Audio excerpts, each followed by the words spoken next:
Sir ଆପଣଙ୍କୁ news room କୁ ସ୍ୱାଗତ କରୁଛି। ଭଗବତ ଗୀତାରେ ମାର୍ଗଶିର ମାସ ହେଉଛି ଶ୍ରେଷ୍ଠ ମାସ ଏବଂ ଆଜି ମାଣବସା ଗୁରୁବାର, ଶେଷ ଗୁରୁବାର।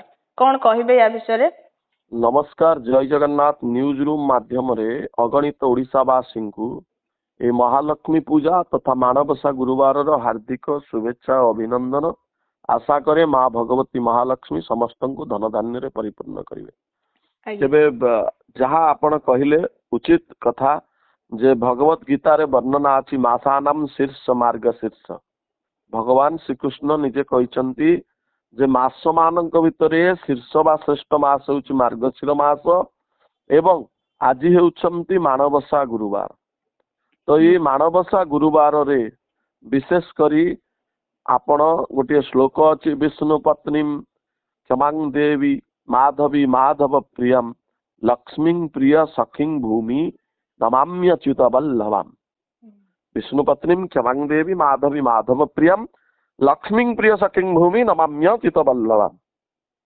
ଭୂମି ଯିଏ ହେଉଛନ୍ତି ମା ଧରିତ୍ରୀ ଭୂଦେବୀ, ସେ ହେଉଛନ୍ତି ମହାଲକ୍ଷ୍ମୀଙ୍କର ଅତି ପ୍ରିୟ। ସେଥିପାଇଁ ଆପଣ ଦେଖିଥିବେ ପ୍ରଭୁ ଜଗନ୍ନାଥଙ୍କ ମନ୍ଦିରରେ ଶ୍ରୀଦେବୀ ଏବଂ ଭୂଦେବୀ ଉଭୟ ପୂଜା ପାଇଥାନ୍ତି।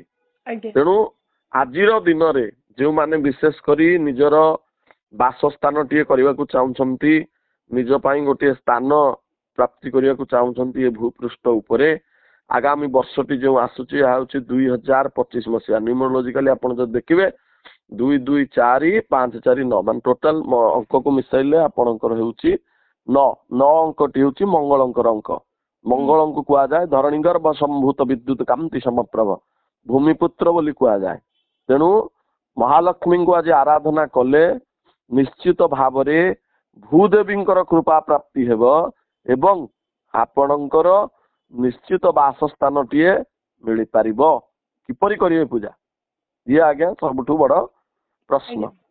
ପୂଜା ଏହିପରି ଆପଣ କରିବେ ଯେ ସୂର୍ଯ୍ୟ ନାରାୟଣ ଯିଏ ହେଉଛନ୍ତି କି ସକଳ ଶକ୍ତିର ଆଧାର, ସୂର୍ଯ୍ୟ ନାରାୟଣଙ୍କୁ ପୂଜା କରିବା ଅନ୍ତେ ଆଜିର ଦିନରେ ଆପଣ ଯେତେବେଳେ ପୂଜା କରୁଛନ୍ତି ସୂର୍ଯ୍ୟ ନାରାୟଣଙ୍କୁ ପୂଜା କରିବା ଅନ୍ତେ ସୂର୍ଯ୍ୟ ନାରାୟଣଙ୍କୁ ଟିକେ ଅର୍ଘ୍ୟ ପ୍ରଦାନ କରିବା ହେବେ। ସର୍ବସଙ୍କଟ ଦାରିଦ୍ର୍ୟ ଶତ୍ରୁ ନାଶେ ନାଶେ ମମେପ୍ସିତ ଫଲମ ଦତ୍ୱା ପ୍ରସିଦ୍ଧ ମହାସ୍କର।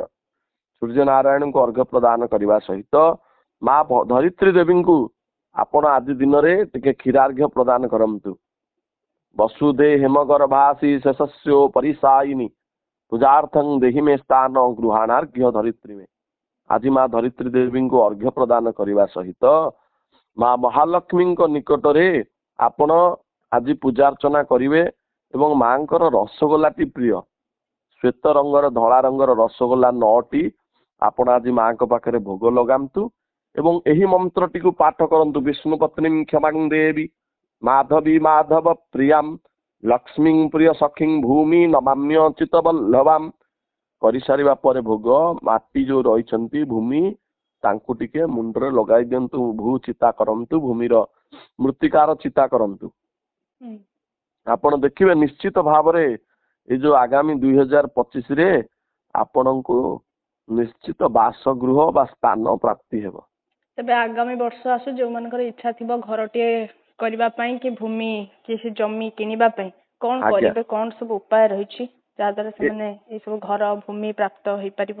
ଏଇ ଯୋଉ ଉପାୟଟି କହିଲି ଏଇ ଉପାୟଟି କରିବେ ଏବଂ ଏତତ୍ ସହିତ ଯଦି ଦୀର୍ଘ ଦିନ ଧରି ଆପଣଙ୍କର କୌଣସି ଜାଗାରେ ଆପଣ ଜାଗାଟିଏ କିଣିଛନ୍ତି ବା କିଣିବା ପାଇଁ ଇଚ୍ଛୁକ ଅଛନ୍ତି କିନ୍ତୁ କୌଣସି ପ୍ରକାର ମାଲି ମକଦ୍ଦମା ଚାଲିଛି ବା କୌଣସି ପ୍ରକାର ଅସୁବିଧା ହେଉଛି, ତେବେ ଆପଣ ଆଉ ଗୋଟିଏ ଛୋଟ ପ୍ରୟୋଗ କରିପାରିବେ। ଭଗବାନ ନାରାୟଣଙ୍କର ଯେଉଁ 10 ଅବତାର ଅଛି ସେଥିରୁ ପ୍ରଥମ ଅବତାର ହେଉଛନ୍ତି ମୀନ ଅବତାର। ତେଣୁ କୌଣସି ପୁଷ୍କରିଣୀ ନିକଟରେ ଆପଣ ପ୍ରତିଦିନ ଏଇ କାର୍ଯ୍ୟଟିକୁ ଆପଣ 27 ଦିନ ପର୍ଯ୍ୟନ୍ତ କରିବାର ଅଛି ଏବଂ ଉକ୍ତ 27 ଦିନ ଆପଣ ମତ୍ସ୍ୟ ଭୋଜନ କରିବେ ନାହିଁ। କାହିଁକି ନା ଆପଣ ନାରାୟଣଙ୍କୁ ମୀନ ଅବତାରରେ ପୂଜା କରିବେ, ତେଣୁ ଆପଣ ଆଉ ଭକ୍ଷଣ କରିବେ ନାହିଁ, ମାଛ ଖାଇବେ ନାହିଁ ବା କୌଣସି ପ୍ରକାର ଆମିଷ ଭକ୍ଷଣ କରିବେ ନାହିଁ। ପ୍ରତ୍ୟେକ ଦିନ ପ୍ରାତଃ କାଳରୁ ଆପଣ କ'ଣ କରିବେ, ଅଟାରେ ଛୋଟ ଛୋଟ ଗୁଲି 108ଟି ପୂର୍ବ ରାତିରେ ପ୍ରସ୍ତୁତ କରି ରଖିବେ। ସେ ଗୁଲି ଗୁଡ଼ିକ ଗୋଟିଏ ଗୋଟିଏ ଆପଣ କ'ଣ କରିବେ ନା ସେଇ ଯୋଉ ପୁଷ୍କରିଣୀରେ ପକାଇବେ। ପକାଇବା ସମୟରେ ଓମ୍ ନମୋ ଭଗବତେ ବାସୁଦେବାୟ ଏହି ମନ୍ତ୍ରକୁ ଉଚ୍ଚାରଣ କରି ଆପଣ ପକାଇ ଚାଲନ୍ତୁ। 27 ଦିନ କରିବା ଭିତରେ ନିଶ୍ଚିତ ଭାବରେ ଆପଣଙ୍କର ଉକ୍ତ ସମସ୍ୟାର ସମାଧାନ ହୋଇପାରିବ। ଆଜ୍ଞା। ତେବେ ଆଜି ଯେତେବେଳେ ମାଣବସା ଗୁରୁବାର ଶେଷ ଗୁରୁବାର ଧନ ଧାନ୍ୟର ମା ଲକ୍ଷ୍ମୀଙ୍କୁ ପୂଜା କରୁଛନ୍ତି ସମସ୍ତେ କଣ ଇଚ୍ଛା ରଖିକି ମାଙ୍କୁ ପୂଜା କରୁଛନ୍ତି ତେବେ ଆଜିର ଦିନରେ ଆଉ କଣ ବିଶେଷତ୍ୱ କିଛି ଅଛି ଏଇ ମାଣବସା ଗୁରୁବାରର? ଆଜି ନିଶ୍ଚିତ ଭାବରେ ବିଶେଷତ୍ୱ ରହିଛି। ଆଜି ହିରଣ୍ୟ ବର୍ଣ୍ଣାମ ହରିଣୀଂ ସୁବର୍ଣ୍ଣମ ରଜତ ଶ୍ରଜାମ ଚନ୍ଦ୍ରାମ ହିରଣ୍ମୟୀଂ ଲକ୍ଷ୍ମୀ ଜାତ ବେଦୁମ ଆବହ, ଯେ କି ହିରଣ୍ୟ ବର୍ଣ୍ଣା ମାନେ ଆପଣଙ୍କର ସୁନାର ରଙ୍ଗ ଯାହାର ସେଇ ଭଗବତୀ। ଆପଣ ଏବେ ଦେଖିବେ ଧରାଧାମରେ ଯୁଆଡେ ଯିବେ ଧନ ଧାନ୍ୟ ଆମର ଯୋଉ ଧାନ ଫସଲ ଗୁଡିକ ଆପଣ ଦେଖିବେ ପୁରା ସୁନେଲି ଫସଲ। ସେଇ ତ ମା ମହାଲକ୍ଷ୍ମୀଙ୍କର ପ୍ରତୀକ। ବର୍ତ୍ତମାନ ସମୟରେ ସବୁଆଡେ ଧାନର ଅମଳ ଚାଲିଛି, ଧନ ଧାନ୍ୟ ଗୃହକୁ ଆସୁଛି। ତେଣୁ ତାର ପ୍ରତୀକ ସ୍ୱରୂପ ପ୍ରତ୍ୟେକ ଓଡିଆ ଆଜି ଦିନରେ ମାଣବସା ଗୁରୁବାର ପୂଜା କରନ୍ତି। ଗୋଟିଏ ଧାନର ମେଣ୍ଟି ରଖି ପୂଜା କରିଥାନ୍ତି। ତେଣୁ ଆଜି ଦିନରେ କଣ କରିବେ ନା ସମସ୍ତେ ଉଣା ଅଧିକେ ଇଣ୍ଟରନେଟରୁ ବା କୌଣସି ସ୍ଥାନରୁ କନକଧାରା ସ୍ତୋତ୍ର ପାଇପାରିବେ। ଉକ୍ତ କନକଧାରା ସ୍ତୋତ୍ରକୁ ଆପଣ ଯେତେବେଳେ ସାନ୍ଧ୍ୟକାଳୀନ ଅବସରରେ ପୂଜା କରିବେ, ମାଙ୍କର ବିଦାୟୀ କାଳୀନ ପୂଜା କରିବା ସମୟରେ ବା ପୂଜା କରିବାର ପ୍ରାକ୍ ଭାବରେ ପୂର୍ବରୁ ଲକ୍ଷ୍ମୀ ପୁରାଣ ସମସ୍ତେ ପଢୁଥିବେ।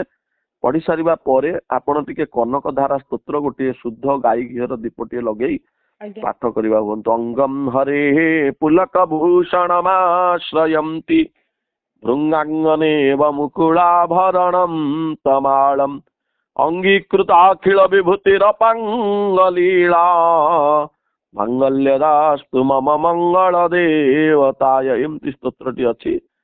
ସ୍ତୋତ୍ରଟିକୁ ସମ୍ପୂର୍ଣ୍ଣ ଭାବରେ ଗୋଟେ ପଦ ମାତ୍ର ମୁଁ ପାଠ କଲି। ସମ୍ପୂର୍ଣ୍ଣ ଭାବରେ ପାଠ କରିବା ହୁଅନ୍ତୁ। ମାଙ୍କ ଚରଣରେ ନିଜକୁ ମଥାନତ ଭାବରେ ଭକ୍ତିପୂତ ଭାବରେ ପ୍ରଣାମ କରନ୍ତୁ ଏବଂ ମାଙ୍କୁ ନିଜର ଦୁଃଖ ଜଣାନ୍ତୁ। ଦେଖିବେ ନିଶ୍ଚିତ ଭାବରେ ପଡ଼ିଦାତ୍ରୀ ଭଗବତୀ, ଯିଏକି ଜଗତର ପାଳନ କର୍ତ୍ରୀ ବୋଲି ଆମେ କହନ୍ତେ। ତେଣୁ ସେଇ ପାଳନ କର୍ତ୍ରୀ ଆମର ମା ସ୍ୱରୂପୀ ଭଗବତୀ ମହାଲକ୍ଷ୍ମୀ ସମସ୍ତଙ୍କୁ ଧନ ଧାନ୍ୟରେ ପରିପୂର୍ଣ୍ଣ କରିବା। ନିହାତି ଭାବରେ ବହୁତ ବହୁତ ଧନ୍ୟବାଦ ସାର୍। ଆଜ୍ଞା, ନମସ୍କାର।